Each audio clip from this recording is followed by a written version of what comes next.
أليس في جهنم مثوى للكافرين والذي جاء بالصدق وصدق به أولئك هم المتقون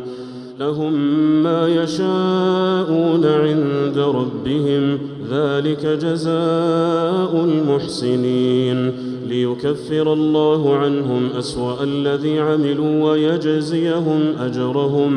ويجزيهم أجرهم بأحسن الذي كانوا يعملون أليس الله بكاف عبده ويخوفونك بالذين من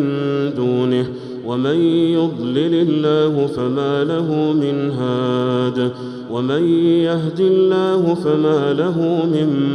مضل أليس الله بعزيز ذي انتقام